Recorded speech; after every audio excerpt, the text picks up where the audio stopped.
Olá, D'Artagnan. Boa noite. Olá, tudo bem? É um prazer estar aqui, viu? Muito motivante, muito gratificante estar com você. Obrigado.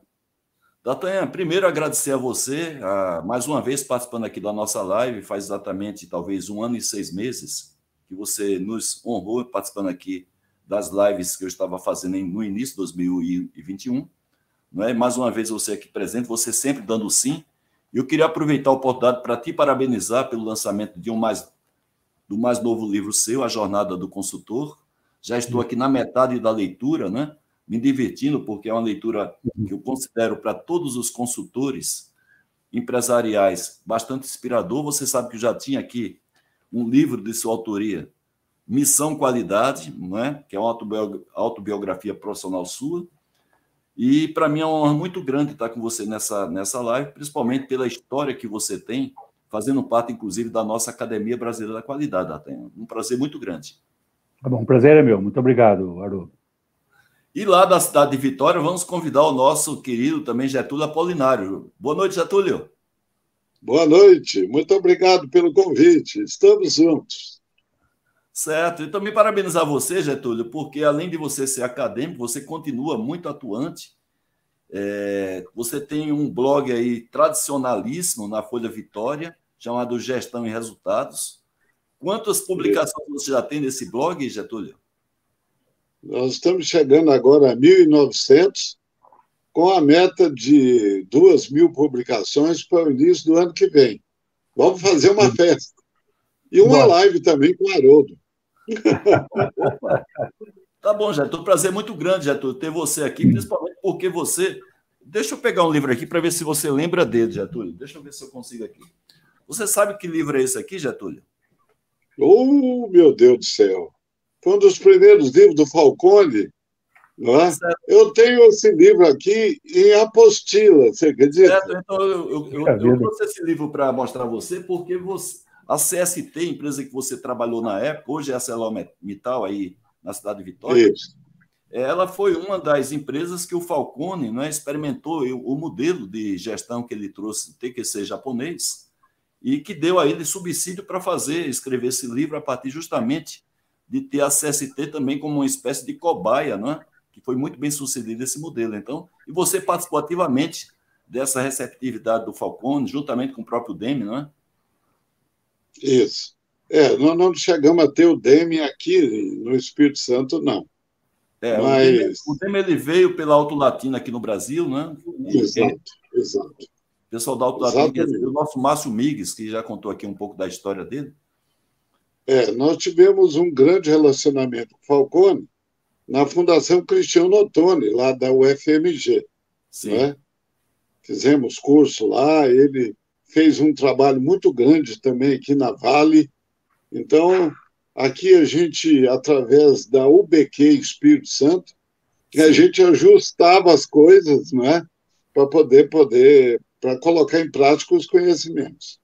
Certo. Mas foi uma experiência muito boa. Muito bem. Como a gente vai falar hoje do Demi, eu queria alertar o pessoal que está aqui na nossa audiência, que muito nos honra, e eu desde já agradeço, né? Que quem quiser conhecer um pouco mais o Getúlio D'Artagnan, no canal YouTube da ABQ, da Academia Brasileira de Qualidade, tem a entrevista que eu tive a honra de fazer com vocês dois, né, individualmente, evidentemente, contando um pouco a história de vocês. E uma história bastante inspiradora e até emocionante. Eu vou colocar daqui a pouco no nosso chat o link que vocês podem usar para assistir essa entrevista de quase 1 hora de duração que eu fiz com o Getúlio e com o D'Artagnan, que é uma história fantástica de vida dos dois. Então, desde já, convido a vocês para fazer isso. Gente, perfeito. E agora vamos começar a nossa live, né? Talvez as pessoas que estejam aqui, muitas delas já conheçam aí o Demi, né? Quem foi o Eduardo Demi, mas eu queria que você, D'Artagnan, por favor, resumisse em poucas palavras aí. Claro que se a gente for falar do Demi, a gente vai quase que fazer o que fez a Mary Wharton, que escreveu o melhor livro sobre a vida do Demi, essa escrita pelo Mary Wharton, né, que eu tenho aqui presente. É verdade. Mas você, por favor, faça aí uma sinopse do que a Mary Wharton levou aí, anos e anos de pesquisa, que fez esse livro fantástico. Por favor, D'Artagnan. Tá bom. Bom, falar do Deming de forma resumida é um grande desafio, né? Porque, realmente, ele é um ícone, né? Mas eu vou colocar algumas informações que eu acho que são relevantes principalmente para as pessoas que não o conhecem, né? Ou pelo menos conhecem apenas de nome, né? Do William Edwards Deming. O Deming é um americano, nascido em Iowa, né, em 1900. Morreu com 93 anos, ou seja, em 1993. E uma coisa curiosa, né, algo curioso da vida dele, ele dedicou praticamente 70 anos da vida dele para estudos da qualidade, envolvimento com qualidade de todos os aspectos. Então, alguém que a gente realmente alguém que nós temos que levar em consideração, né? O Deming era um engenheiro elétrico, formado em engenharia elétrica, também formado em estatística, formado em matemática, e tinha feito doutorado na área de física e era um consultor de empresas. Depois, eu diria, dos 2/3 da vida dele, ele se dedicou à área de consultoria. Bom, algumas considerações sobre Deming. Primeiro, que ele foi considerado, pelo universo da qualidade, ele foi considerado como o pai da gestão da qualidade. Esse é um título interessante, né? Acho que não conheço mais ninguém que recebeu esse título. Pai da gestão da qualidade. E também um outro título que é associado, né? Que foi o guru dos gurus da qualidade, né? Porque a qualidade tem um time muito grande de gurus, e ele é considerado pelos próprios gurus, como Juran, como Feigenbaum, como Torillo, como todos eles, como o grande guru de todos eles, né?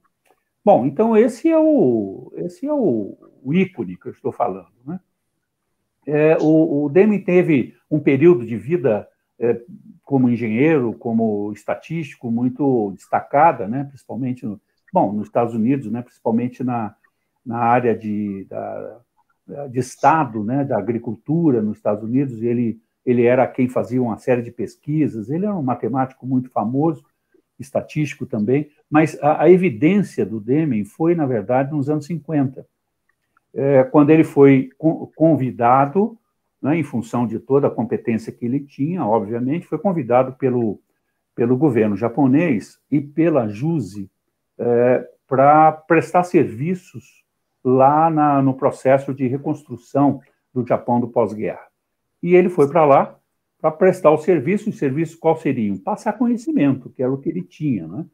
E ele fez isso para um grupo seleto do Japão, né? Iniciando por grandes professores, pesquisadores, executivos, empresários, e o foco da fala dele era os sistemas da qualidade e os sistemas estatísticos da qualidade. E ele foi criando, nesse grupo todo, ele foi criando um modelo. E essas pessoas, né?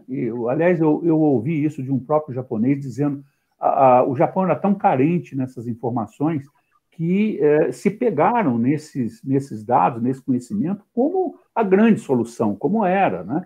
E fizeram tudo aquilo que ele propunha, tudo aquilo que ele ensinou e etc. Aliás, deu no que deu, né?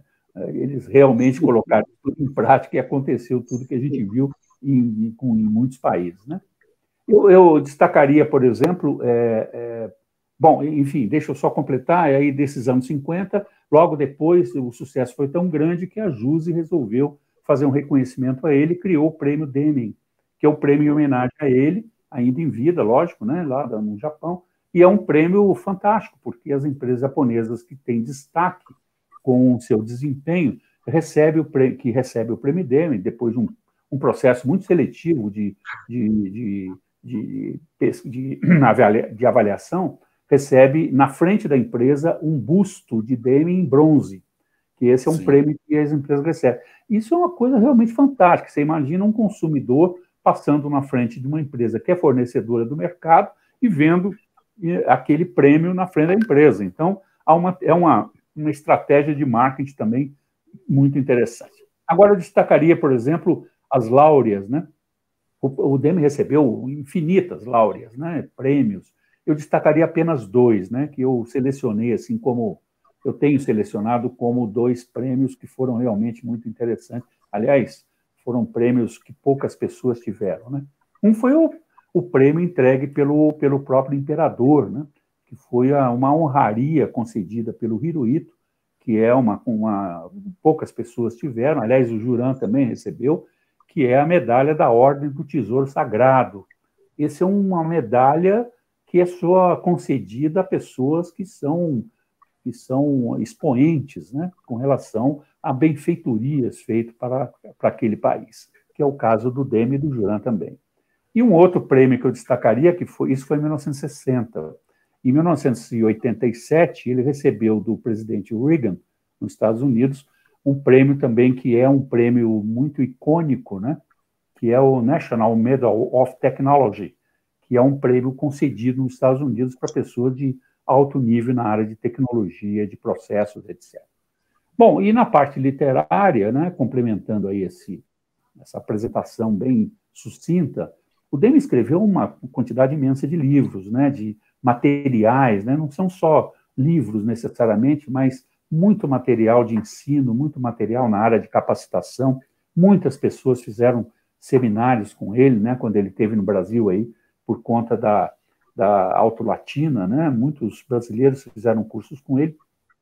Eu destaquei alguns livros dele que são muito interessantes, né, porque são livros que são ensinamentos muito profundos. Tem um de 1982, que foi um dos primeiros livros, né, que tiveram ênfase no mercado, que foi o livro de Qualidade, Produtividade e Competitividade. Não é um livro muito conhecido, mas é um livro que tem os conceitos básicos dessa área. Em 86, ele teve o best-seller, um dos best-sellers, ele teve mais de um, mas esse foi um, em 86, que foi o Out of Crisis, que foi quando publicado pelo MIT, não é? Sim. E foi um livro que ele lançou no mercado, ele publicou oficialmente os 14 princípios, que já existiam, mas ele fez aplicação desses 14 princípios no Out of Crisis, que é um livro de cabeceira aí de todo profissional da qualidade. Em 89, ele publicou um livro na área de comportamento, foi o Deming, sendo o Deming mais psicólogo do que engenheiro, né? Quer dizer, publicando um livro sobre a importância da liderança, que ele chamou de princípios da liderança, que foi a importância da liderança no processo de qualidade. Em 1990, teve também um outro livro que é icônico, né? Que foi o livro chamado Revolução da Administração, que foi um livro que é exatamente um livro muito bom, né? Em 1993, teve um livro dele, que esse é um meu livro, né, que eu tenho um lugar muito especial aqui na minha biblioteca, que é esse livro da nova economia. Né?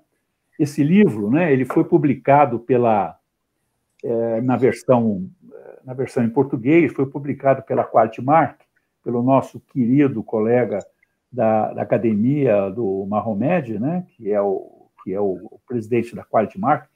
Esse livro é um livro muito gostoso de ler, um livro fácil de entendimento, um livro que traz os conceitos de uma forma muito clara. Eu gosto muito desse livro, né? Um livro até feito num nível de qualidade da Qualtmark excepcional, um livro de capa dura, muito bonito esse livro. E esse livro traz uma grande contribuição, que é uma especificação muito direcionada do saber profundo. O saber profundo foi uma grande contribuição que o Deming deu para a qualidade, né? Onde ele trata nesse livro, num capítulo, que é o capítulo 4, ele trata especificamente dos 4 pilares, né? Do que ele chamou de saber profundo. Eu diria que é uma complementação dos 14 princípios, né?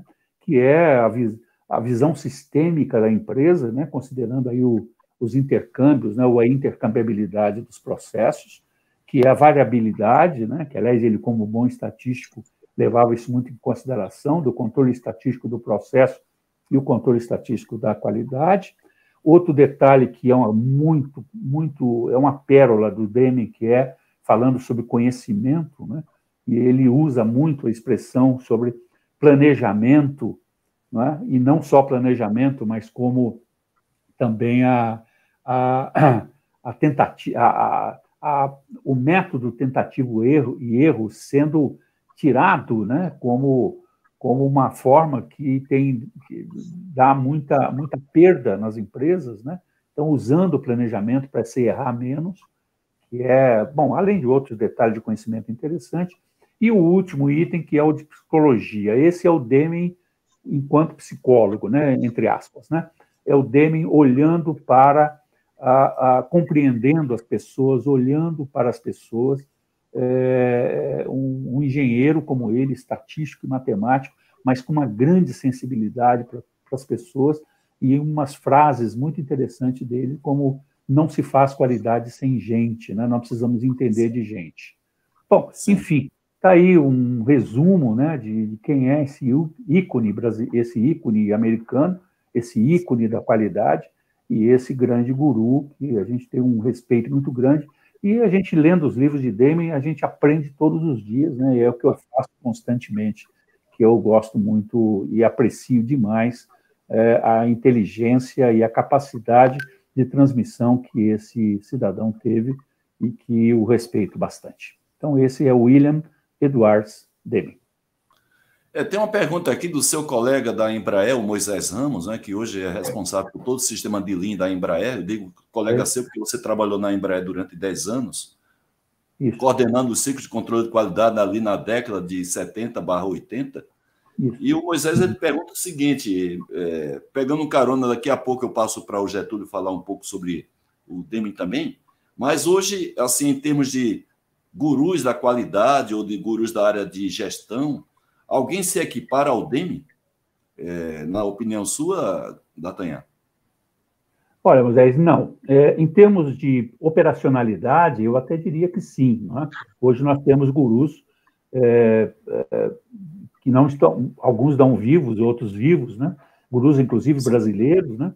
Que operacionalmente, acompanhando todo o processo evolutivo que nós tivemos, tecnológico, etc., dos últimos anos, porque o Deming marcou época em 1950, 60, 70 também. Mas hoje nós vivemos um outro mundo. Eu acho que operacionalmente, não, mas filosoficamente, o Deming, ele é um ícone, né? Não tem ninguém que consiga chegar próximo a ele, eu tenho absoluta certeza disso. Então, Getúlio, claro que o Deming é todo esse monstro sagrado que o D'Artagnan colocou, né? Com diversas qualidades aí.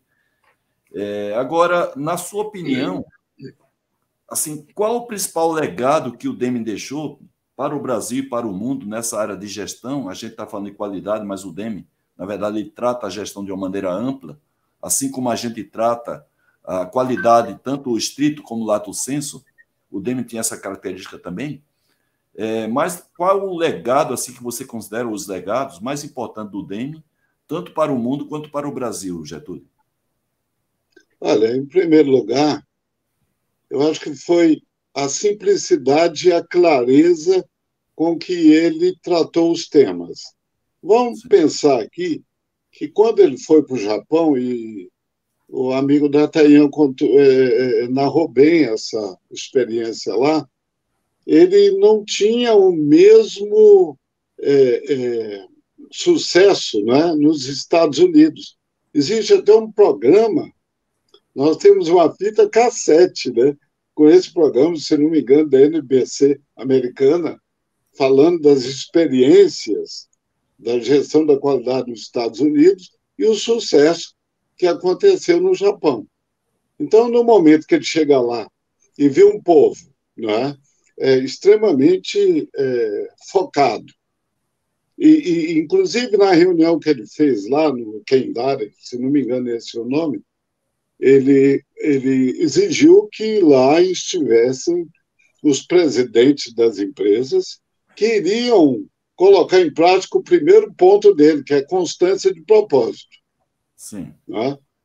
E aí começa toda essa revolução japonesa, e até digo que a minha presença aqui, viu, Haroldo, junto com o mestre e o nosso guru D'Artagnan, se deve ao fato de que eu caí nos braços, né, de japoneses dentro da Uzi Minas, quando eu trabalhei com a Nippon Steel, e depois, quando eu vim para a Companhia Siderúrgica Tubarão, hoje a ArcelorMittal, eu caí nos braços, né, dos japoneses da Kawasaki Steel. E essa aproximação, né, com essa disciplina nipônica, vontade de estudar, de aplicar os conhecimentos, fatalmente, né, nos levaram a conhecer a vida do Deming, o máximo que a gente pôde e conseguiu. Então, tem um fato aí muito interessante. O nosso presidente, Dr. Arthur Gerhard, que era o presidente da CST, isso na segunda metade dos anos 80, ele foi ao Japão para negociar algumas questões da sociedade entre Siderbras, Kawasaki e os italianos da Italsider. Quando ele chegou lá, ele teve uma reunião com a diretoria da Kawasaki e tomou conhecimento dos 14 pontos de Deming. E não só dos 14 pontos, mas também da grande influência que ele causou nas empresas japonesas. Sim. Assim que ele voltou para o Brasil, o Dr. Arthur Gerhard publicou um artigo no nosso jornal local, da Gazeta, falando sobre Deming e os 14 pontos. Então, esse aí é um ponto importante, que o meu diretor era japonês e o presidente já tinha sido mordido pela mosca, né?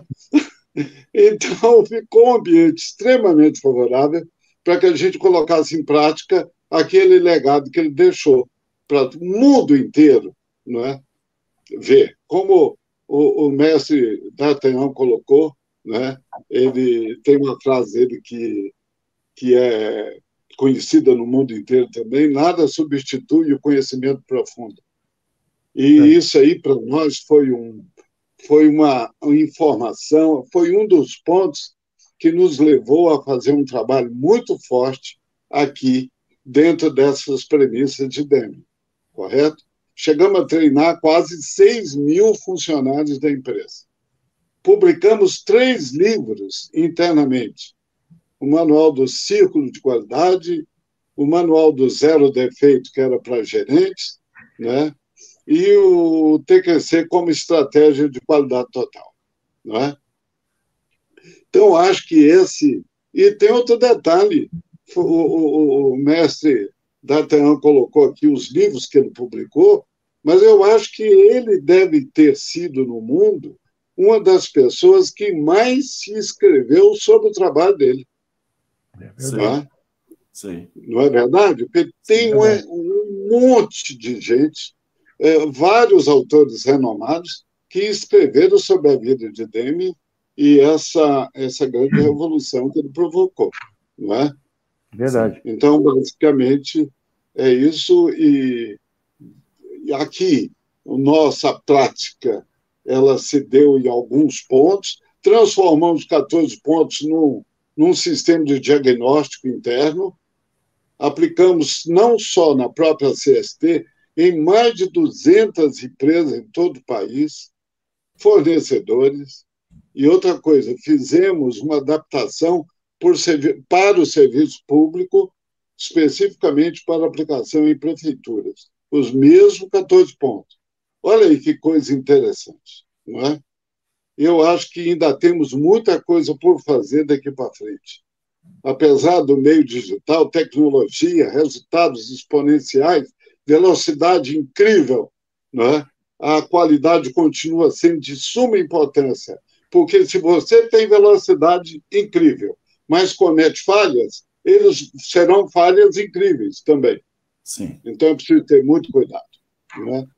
D'Artagnan, para facilitar a sua abordagem na pergunta que eu vou fazer, eu vou colocar aqui para você, para o Getúlio e para a nossa audiência, os famosos 14 pontos do Deming, né? Esses 14 pontos eu tirei do próprio livro da Mary Wharton. Então, primeiro ele fala criar uma constante de propósito, talvez dos pontos dele seja o mais repetido hoje, daqui a pouco você vai comentar sobre ele.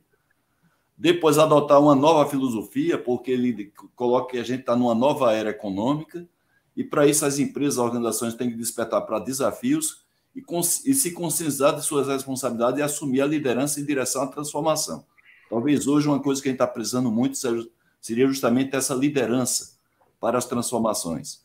Acabar com a dependência da inspeção em massa, cessar a prática de negociar apenas com base no preço, melhorar sempre e constantemente o sistema de produção e serviço, instituir o treinamento e o retreinamento, ou seja, as reciclagens, instituir a liderança, afastar o medo das pessoas tomarem decisões, principalmente o pessoal da base da pirâmide, né? Eliminar as barreiras entre as áreas de apoio, ou seja, entre os departamentos, que a gente chama de áreas indiretas, eliminar slogans, exortações e metas para os empregados, ou seja, não fazer com que as pessoas trabalhem somente visando metas, eliminar as cotas numéricas, também ele era muito contra isso daí, por estatístico que ele era, remover barreiras ao orgulho da execução, ou seja, fazer com que o empregado ele tenha orgulho daquilo que ele faz, instituir um sólido programa de educação e retreinamento ou autodesenvolvimento, como queira chamar, e o 14º, agir no sentido de concretizar a transformação, ou seja, você não ficar somente no planejamento, ir lá e concretizar. Então, são os famosos 14 pontos do DEME, e eu queria que você ressaltasse desses 14 aqueles que você considera hoje mais atuais e mais necessários para as organizações, não somente do Brasil, como também organizações do mundo. Olha, Haroldo, uma pergunta difícil, viu? Mas faz parte do nosso desafio aqui na live, né? Eu sei disso, provocante, né? Aliás, uma nova live para falar desse assunto. Mas, enfim. Bom, o primeiro passo que eu podia avaliar é o seguinte: nós estamos vivendo um mundo, evidentemente, muito diferente dos anos 80, né? Quando se publicou aí os 14 princípios. Então, evidentemente, tivemos mudanças, né, com relação ao conhecimento, mudanças com relação à globalização, como mudanças com relação à inovação e, principalmente, mudanças com relação à tecnologia. Então, a gente podia avaliar, assim, uma avaliação bem rasteira, né, de dizer o seguinte: então, se mudou tanto, os 14 princípios não devem valer mais, não é? Quer dizer, seria uma avaliação muito rasteira, evidentemente. Eu diria o seguinte: operacionalmente, em termos de aplicabilidade, eu acho que nós temos que fazer algumas adaptações, evidentemente. As influências da tecnologia, as influências da inovação e do conhecimento, eu acho que mudaram um pouco o cenário, e o cenário precisa, lógico, ser adaptado, ajustado, etc. Com certeza, se Demi estivesse vivo, ele estaria fazendo essas adaptações. Ele teria mudado uma série de coisas dos seus... mudado no sentido de pequenos ajustes com relação aos seus princípios. Agora, eu vou te dizer sinceramente, olhando para o lado da filosofia dos 14 pontos, não há o que mudar. Certo. Não há o que mudar. Filosóficamente, não há o que mudar. Inclusive, eu te digo mais, a minha vida continua ainda voltada ao processo de consultoria, eu tenho visitado muitas empresas, eu tenho desenvolvido trabalhos em empresas e tenho sido conselheiro aí de várias organizações. E eu diria a você o seguinte: muitas, eu não sabia dizer quantas, né, das que eu conheço, ainda não começaram nem a falar dos 14 princípios. Os 14 princípios ainda estão na fila, né, para serem adotados, para serem entendidos, para serem... Aquilo que o Getúlio falou, uma coisa interessante: os 14 princípios sendo adotados como diagnóstico, não é? Quando você olha os princípios se você pegar os 14 princípios e transformá-los em perguntas, em questionamentos, você tem um belíssimo diagnóstico, não é? A sua empresa tem alguma ação sobre constância de propósito? A sua empresa adota a filosofia do positivismo, né? A sua empresa institui treinamento no local de trabalho ou elimina cotas cotas numéricas? Quer dizer, se você fizer essas perguntas, eu diria assim, um diagnóstico extremamente simples. Se você fizer essas perguntas, você já tem ideia, mais ou menos, se a empresa está ou não na década de 80, não é? E a gente percebe que muitas ainda nem lá estão ainda. Então, o Deming ainda é alguém, ainda o seu pensamento ainda é algo que nós temos que preservar, né, filosoficamente. Lógico, existem alguns ajustes. Né? Você pega, por exemplo, o princípio 7 sobre liderança, hoje nós temos algumas características diferentes. Né? Liderança em home office, liderança virtual. Né? O Deming não imaginava que isso ia acontecer. Né? Claro, claro. Lógico. Então, tem ajustes para serem feitos. Né? Se você pegar o princípio 4, por exemplo, né, sobre aprovação com base de preço, mudou. Hoje existem sistemas mais robustos para cuidar disso. Né? Entretanto, se você olhar sobre as relações de confiabilidade com fornecedores, você percebe o quanto que ainda nós podemos voltar ao Deming para poder aprovar esse tipo de projeto. Né? Então, a gente vai olhando isso, e isso é um choque de geração, Haroldo, muito interessante, porque... perdão, eu me lembro, né, de um detalhe que a gente fica olhando o processo da modernidade, e que é um processo realista, que nós temos que conviver com ele, né, e é um processo realmente maravilhoso, mas tem um detalhe interessante. Tem algumas coisas que ficaram para trás, que nós passamos por cima, né, nós pulamos a cerca, e ficaram, e elas dão sustentabilidade ao que nós estamos fazendo hoje. Eu me lembro de um evento que eu fui uma vez, que alguém me perguntou, que eu ia falar sobre qualidade, alguém me perguntou se eu ia falar sobre Seis Sigma, né? E eu disse que não, que eu estava falando sobre alguns conceitos que eram mais tradicionais. O cara falou, bom, então eu não vou assistir, porque eu só gosto de ver as coisas que são modernas e as coisas que são novas. Quer dizer, o cara falou isso na minha cara, né? E aí eu perguntei para ele, falei, você está querendo o moderno? Ele falou, estou. Eu falei, você já conseguiu fazer o novo do velho? Ele falou, não. Não é? Porque os velhos que tinham participado, ele não tinha feito nenhum, porque nenhum deles tinha dado certo. Nenhum deles tinha conseguido fazer. E as pessoas ficam querendo algo novo. O caso dos 14 princípios de Deming se encaixa nessa história. Porque se se as empresas tiverem a capacidade de fazer uma análise, né, não só filosoficamente, mas uma análise operacional, de aplicação, e não precisa aplicar todos os 14 princípios ao mesmo tempo, não dá para fazer isso, mas principalmente fazer um processo seletivo para que eles possam ser aplicados, as empresas vão ter um resultado. E não precisa dizer se esse resultado deu certo ou não, basta olhar a história que os japoneses tiveram, basta olhar o trabalho que ele fez de conscientização. Em relação aos princípios, que você pudesse, se você me pergunta, né, e os atuais, quais seriam os atuais, quais seriam os importantes? Bom, o constância de propósito não tem o que mexer. Não tem o que mexer. Esse aí não tem. Esse não tem o que mexer. As empresas precisavam ler isso com mais profundidade, né, para entender, será que isso aí é um sinônimo? Eu vejo o princípio 1 de Deming como isso, um cara que falou isso em 1900, quer dizer, ele traz isso dele lá dos anos 50 e 60, mas publicado em 89.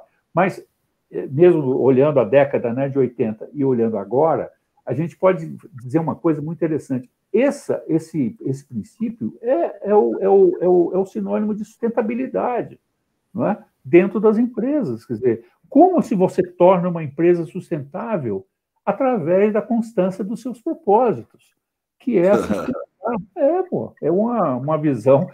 Eu sou danado para ter visão simples das empresas. Para tornar uma empresa sustentável, eu tenho que ter constância de propósito, né, que vai sustentando a empresa ao longo do tempo. Né? Isso é uma ideologia minha, né, pessoal. Certo. Outra também que eu não vejo que mudou absolutamente nada, que é totalmente atual, que é o princípio 13, né? Que é o programa de educação e capacitação. Não necessariamente que estejam sendo aplicados. Porém, esse princípio, né, de solidez no processo de educação, o Deming, quando falou de educação, ele não falou de educação escolar, educação religiosa, ele juntou isso tudo dentro de um contexto, separando educação e treinamento, ele separa isso, não é? Em que ele olha a educação como o entendimento de princípios, o entendimento de conceitos, o entendimento de fundamentos, o entendimento de responsabilidades. Isso é o processo de educação que cabe, aliás, eu ouvi Deming dizendo isso, né, que isso cabe aos gestores fazer. Sim, os gestores precisam motivar suas equipes com relação aos princípios da qualidade e não necessariamente ir direto para ensinar estatística ou controle de processo para o cara, se ele não sabe o princípio. Então, isso é o âmago do princípio 13. Eu destacaria também o 14, né, quer dizer, esse processo de mobilização, que é o processo de agir no sentido de concretização ou de mobilização, né, para a qualidade, para a gestão, de um modo geral, que é um princípio que nos dá um alerta, Haroldo, que é o princípio de fazer uma pergunta nas empresas. As empresas, olhando para os seus colaboradores, estão conscientes da sua missão? Não é? Essa é uma pergunta que eu estou fazendo, eu não tenho a resposta. É a pergunta, foi isso que ele quis dizer. Não é? Será que nós temos a conscientização da missão da nossa organização? Será que a missão da nossa empresa foi construída pelos nossos funcionários ou foi construída por alguém que foi contratado para fazer isso? Então, como é que alguém concretiza um processo de transformação se ele não está imbuído ou se ele não está conscientizado em relação à missão? E eu completaria com a melhoria contínua. Essa resistiu ao tempo, né? Essa resistiu ao tempo. A melhoria contínua do princípio 5 resistiu ao tempo, porque essa não teve mudança nenhuma, e até hoje nós estamos perseguindo esse processo de melhoria contínua que ele colocou de uma maneira soberba, né? Pelo que eu pude imaginar. Então, que é simbolizado, né, D'Artagnan? Que é simbolizado pelo ciclo PDCA, que é famoso, né, no mundo inteiro. E também chamado de ciclo de Deming, né? Ele veio lá do Stewart, que era lá o mestre do Deming, era o Stewart, o Deming era o pupilo lá do Stewart, né? Exatamente, mas terminou o PDCA sendo conhecido até hoje mundialmente como sendo o ciclo do Deming. Getúlio, tem uma pergunta feita aqui por Carlos Cardoso, ex-executivo da ROD, é muito interessante. O que é que, se Deming tivesse hoje vivo, o que é que ele acrescentaria a esses 14 pontos?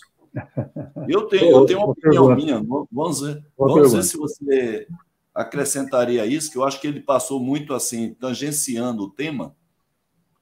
E até por conta disso, o Falcone, que tem também uma fundamentação de formação na área da qualidade pelo Deming, uma vez que o Falcone foi ao Japão estudar o modelo TQC, que foi oriundo justamente do Deming, mas eu acho que tanto o Deming quanto o Falcone não enfatizou um tema que, se você não falar, a gente não combinou nada, eu vou colocar a minha opinião. Diga. Ok. É a inovação. A inovação. Eu acho que que deveria, tanto o Deming quanto o próprio Falcone, claro, a inovação, inclusive, é a inspiração do Japão, né? O país daquele que saiu arrasado da Guerra Mundial. Isso é o que é também por conta da inovação, mas eu acho que tanto o Deming quanto o Falcone, eles tangenciaram muito essa questão da inovação, que eu acho ela fundamental para se casar com qualidade e com produtividade. Né? Eu acho que inovação deveria ser melhor destacado pelo Deming. Mas se você fizer uma análise do processo de melhoria contínua, que no Japão nós chamamos de Kaizen, né? Que é um dever, como disse o D'Artagnan, educa-se para melhorar o tempo todo, em todos os momentos. Não é? Então, essa melhoria contínua, ela significa também uma forte liderança no piso de fábrica, dentro da administração, de tal forma que o gerente ele deixa de ser chefe e passa a liderar um processo, não é? Onde a participação deles é muito importante. Nós estamos aí tentando vencer aquele velho paradigma, manda quem pode, obedece quem tem juízo. Não é verdade? Verdade. Então, na verdade, agora, tem juízo aquele que facilita a participação dos seus funcionários na vida e nos problemas. O Falcone coloca isso muito também. A função do gerente é resolver problemas. Mas não é só o gerente, é toda a equipe, não é verdade? Sim. Então, esse Kaizen, ele vira Kaikaku, ou na Kawasaki é chamado Kairyo, que é um investimento na criatividade, né, na melhoria contínua, a ponto dela virar uma inovação. Só que a inovação, eu vejo isso com muita clareza e também importância, eu acho que aí poderíamos ressaltar, a melhoria contínua ela tem um limite. Vou dar um exemplo do carburador da Brasília. Perfeito. Brasília parece que tinha dois, para perturbar ainda mais o ser humano. Então, o carburador, você podia melhorar o giglê, você podia melhorar né, a válvula, enfim, você podia melhorar, mas chegou no limite que entrou no lugar dela a injeção eletrônica. A injeção eletrônica é uma inovação radical. Não é? Então, entra substituindo o que era melhoria. Isso aí é uma coisa que hoje nós estamos experimentando em todo lugar, em todo tipo de organização, mesmo organizações digitais. Tá certo? Sim. Vamos melhorar? Vamos fazer equipe, vamos trabalhar. E uma coisa que me preocupa, sabe, dentro desse contexto, é que você faz a inovação, ela está muito demandada hoje em termos de mídia, todo mundo fazendo, a Federação das Indústrias, aqui do Espírito Santo criou, né, o FINDS Lab, Brasília, enfim, o Brasil inteiro. Certo. Eu acho que nós temos que atrelar qualidade com essa inovação, tá certo? Porque não adianta inovar se você não tiver qualidade. Claro. É que eu considero... O pessoal tem falado aqui em termos de melhoria contínua, mas se fosse somente melhoria contínua, hoje a gente não teria um smartphone, não é? A gente teria um telefone, cada vez com melhor qualidade, não teríamos um smartphone. Não é? Com essa versatilidade que ele tem, que não deixa de ser inovador. Eu não estou discordando aqui que a inovação ele poderia ser uma consequência natural da melhoria contínua. Mas se enfatizar mais a necessidade de uma inovação, eu acho que as empresas têm assim uma abertura, um espaço para explorar mais, fazer de maneira diferente aquilo que faz, que não seja somente a melhoria contínua. Nós temos... Mas isso já está sendo feito, hein? Nós temos aqui na nossa audiência duas pessoas que conheceram o DEME, não é? O Márcio Migues, que já esteve aqui conosco, aqui, que recebeu o DEME, inclusive, foi quase que motorista particular do DEME quando ele esteve no Brasil a convidar o Latina. E temos aqui o nosso amigo Luiz Carlos Janello, que está aqui presente também. Oh, meu Deus! E para que ele entrasse na nossa sala para compartilhar um pouco do conhecimento dele. Janello, bem-vindo aí, viu, à nossa live, você que está aí na nossa audiência. A gente sempre dá uma abertura para que algumas pessoas que desejem possam entrar também na nossa sala virtual para compartilhar a sua experiência e conhecimento com os nossos convidados. Janello, seja bem-vindo, fique à vontade aí para conversar com o D'Artagnan e com o Getúlio, que você já conhece, inclusive, os dois. Seja bem-vindo.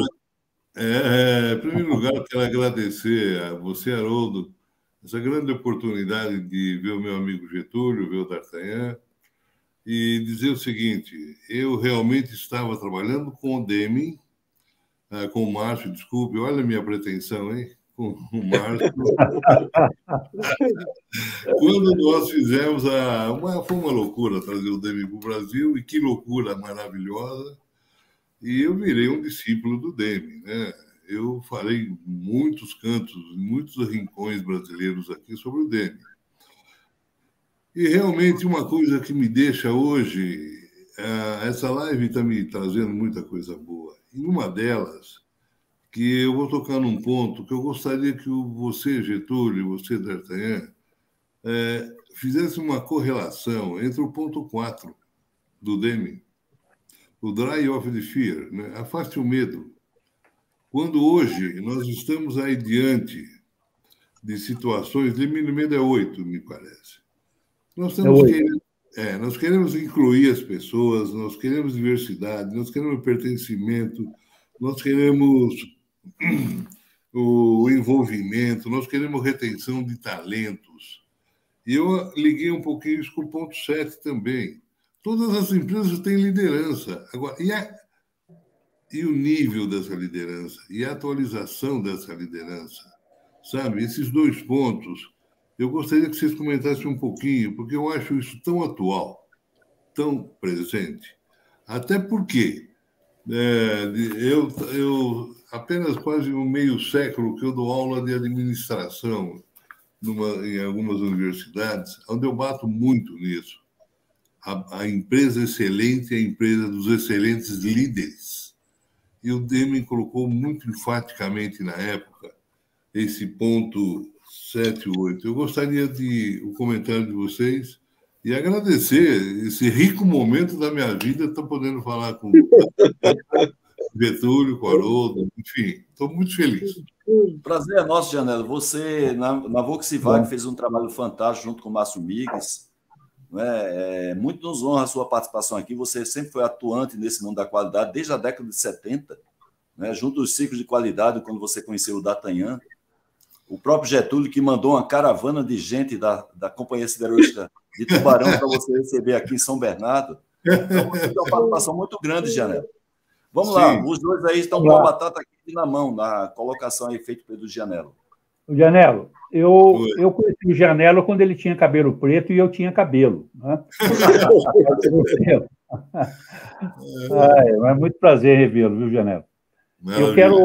Eu quero fazer esse comentário que você levantou aí, essa bola, né? Essa bola de todos os princípios, esse dá uma bela discussão.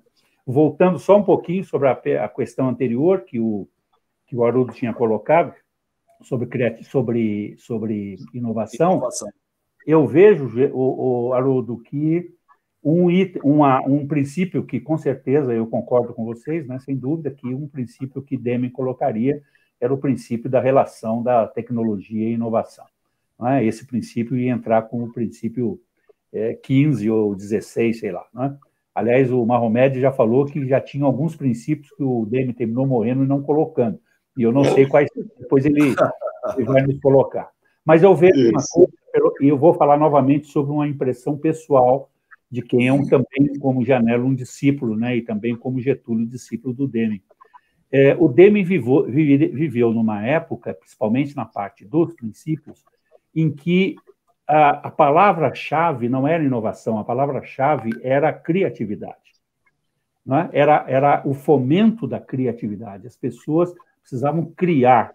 E depois nós descobrimos, né, que existe uma grande distinção entre o conceito de criatividade e o conceito de inovação, porque a inovação é a criatividade que traz resultados, é a criatividade sustentável, não é? É a criatividade que traz um resultado econômico para a empresa e para o processo, enfim. Então, esse seria um ajuste que provavelmente ele estaria fazendo, né? E a gente vê nesses estudos do Kaizen e do Kairyō, que, aliás, o Getúlio citou, que o Kairyō é uma coisa realmente fantástica, que é o impacto direto da tecnologia em cima da inovação. E aí você não tem mais aquela escadinha tipo serrote, né? Você tem o impacto do mesmo dia de um salto, e que isso a gente está vivendo todos os dias no nosso processo. E aí, entrando aí no desafio do Gianello, esse princípio 8 é um princípio que a liderança, Gianello, ainda não conseguiu entender como é que ela vai lidar com este assunto, que é fazer com que as pessoas falem, ou melhor, deixar com que as pessoas falem.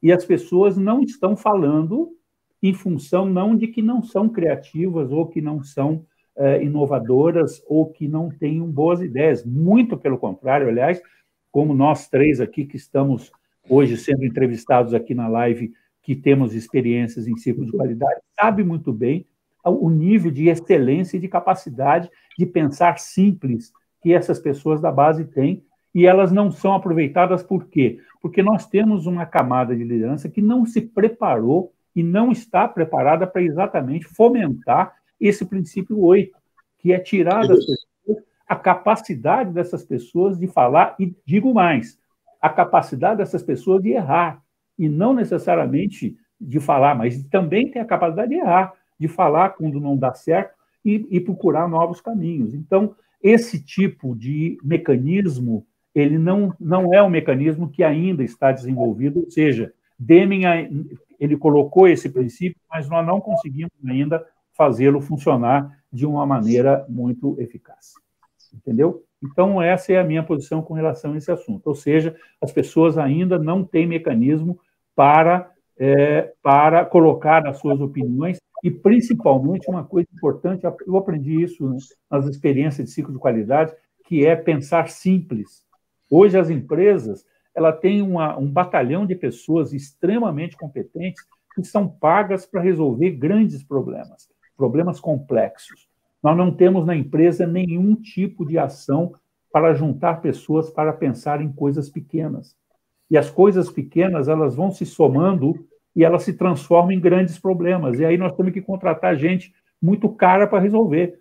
Então, a hora que nós colocarmos um processo que mobilize as pessoas da base para que elas falem e pensem simples, eu tenho a impressão que nós vamos resolver grande parte de grandes problemas, por uma questão óbvia. Eles não chegam a se transformar em grandes, eles são resolvidos enquanto são pequenos. Isso. Eu estou falando uma coisa, obviamente, aliás, como tem sido difícil falar do óbvio, mas eu estou falando do óbvio, evidentemente. Muito bem, Janela. Como sempre, agradecer a sua participação aqui, Janela, e a gente sempre convida as pessoas da nossa audiência, quem quiser, durante a live, entrar na nossa sala aqui, não há problema, vocês mandam uma mensagem para mim, como aconteceu com o Janela. A gente tinha batido um papo aqui essa semana, eu com o Janela, disse, olha, Janela, se você tiver uma pergunta interessante para os dois amigos seus, D'Artagnan e Getúlio, pode entrar na sala, sem problema nenhum. É uma sala democrática, não precisa nem avisar aos convidados, porque sempre as pessoas que estão aqui na nossa audiência são pessoas seletas. Então, Janela, a gente agradece muito, enriqueceu muito a sua participação aqui online, e a gente se vê aqui para tomar mais uma vez um cafezinho, Janela. Um abraço. Valeu, Janela. Valeu.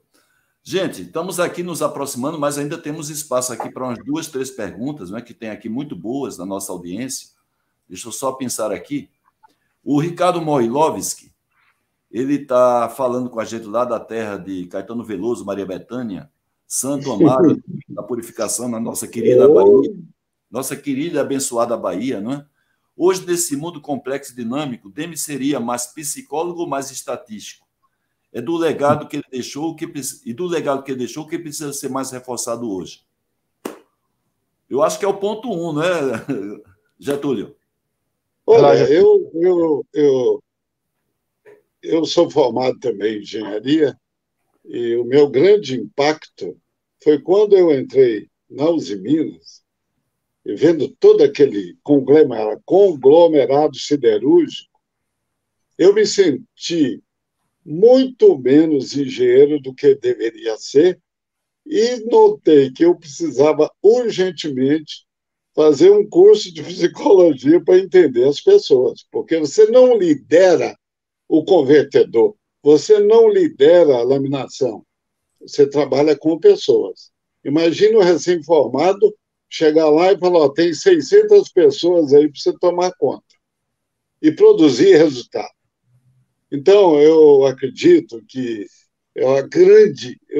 para mim sempre foi o grande desafio essa mudança comportamental para que você possa, como no círculo de qualidade, grupos Kaizen, grupos zero defeito, fazer com que as pessoas caminhem em direção aos objetivos de forma tranquila, não é? Aprendendo cada vez mais. E isso é liderança, isso talvez seja o papel do psicólogo. Mas eu tenho, viu, Haroldo e D'Artagnan, eu tenho que confessar uma dificuldade que eu tive que vencer. Eu sempre fui muito tímido, filho único, com muita dificuldade de expressar, não é? E com medo mesmo, introspectivo. E me recomendaram, naquela época, eu com os meus 18, 19 anos, que lesse um livro chamado Como Fazer Amigos e Influenciar Pessoas, de Dale Carnegie. Detalhe do livro, ele foi escrito em 1937. Sim, livro... E nós estamos falando de Demi dos anos 50 para cá. Sim. E eu falei aqui do Dr. Arthur, que esteve no Japão, e o processo no Japão já tinha 30 anos quando ele foi lá, sim, correto? Sim. nos anos 80.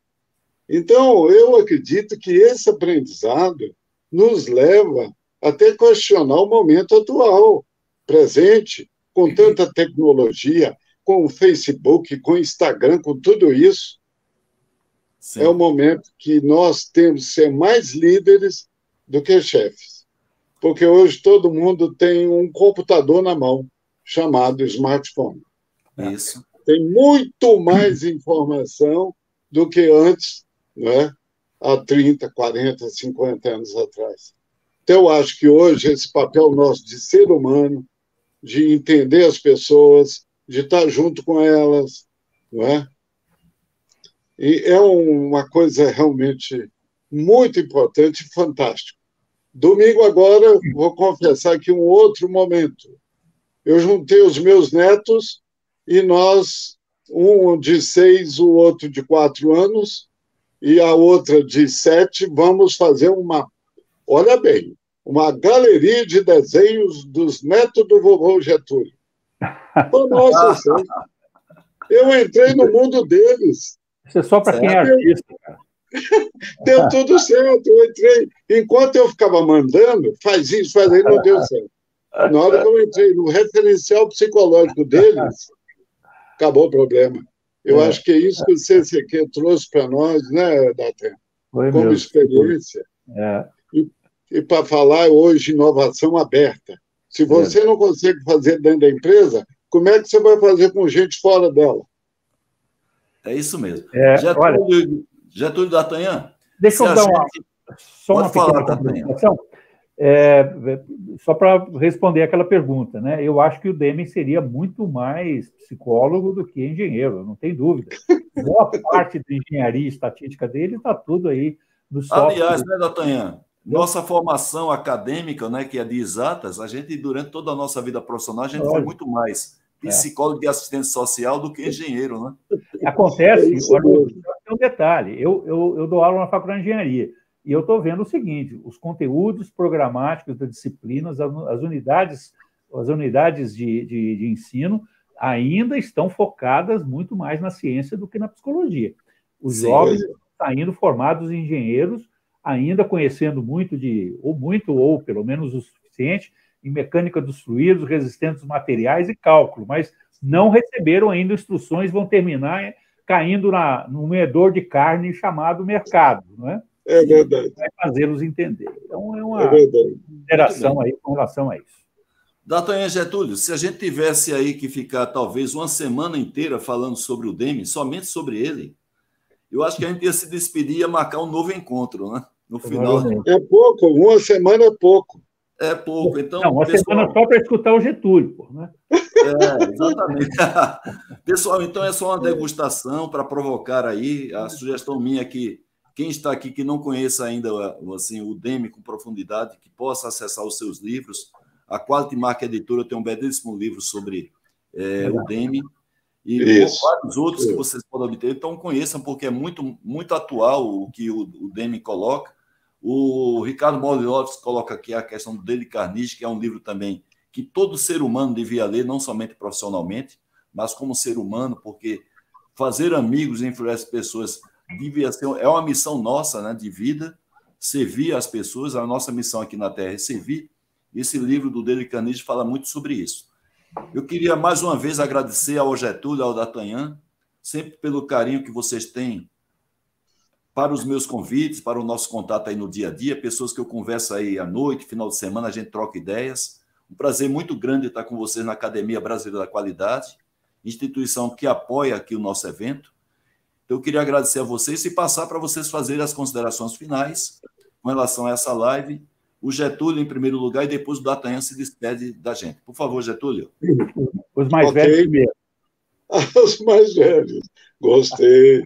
Oi, gente, olha, a todos que participaram, ao Haroldo, o amigo D'Artagnan de longa data, e, enfim, um agradecimento pela oportunidade da gente estar aqui colocando um pouquinho, não é, da nossa caminhada ao longo desses últimos anos, que aqui na CST começou em 1982. com a construção da empresa até 94, quando eu saí para trabalhar com a minha consultoria. Então, eu agradeço, viu, Haroldo? E estou à disposição para os próximos desafios que você, por certo, já deve ter aí na manga da camisa um monte, não é? Para poder chamar os nossos colegas acadêmicos também. Um abraço para os colegas aí da ABQ e até breve, né? Muito bem, D'Artagnan. A gente que agradece, Túlio. D'Artagnan com a palavra. Tá bom, Haroldo. Obrigado. Você, mestre da comunicação, torna esses eventos aí muito leves, né, e muito profundos em termos do debate, da discussão, da transmissão do conhecimento, e é para isso mesmo que serve esse evento.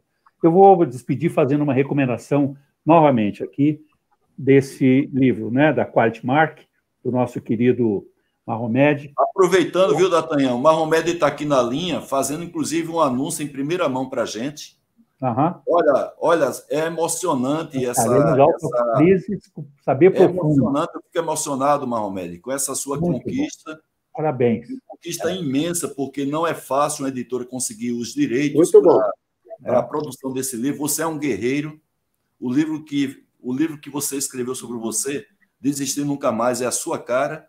Então, a gente agradece e parabeniza tudo que você tem feito pelo Momento da Qualidade no Brasil e por essa conquista de trazer para a Quality Mark Editora o maior best-seller, talvez, do mundo na área de gestão da qualidade, que é o melhor livro sobre que o Demi escreveu em toda a sua vida, que é conhecido mundialmente. Então, parabéns, Mahomed, você é o vencedor. Então, eu ia propor para que leiam o Saber Profundo a partir desse livro, então agora tem o lançamento da Quality Mark do Mahomed. Eu deixo esse recado aqui, né? Leiam sobre o Saber Profundo. É realmente a dignificação da qualidade que se aplicou naquela época do DM se aplica muito com relação a hoje. É um grande ensinamento da nossa. Então, eu estou muito feliz aí, de estar participando com esse monstro da qualidade chamado Getúlio Apolinário e com a coordenação do meu querido Haroldo. Muito obrigado, estarei sempre à disposição de vocês.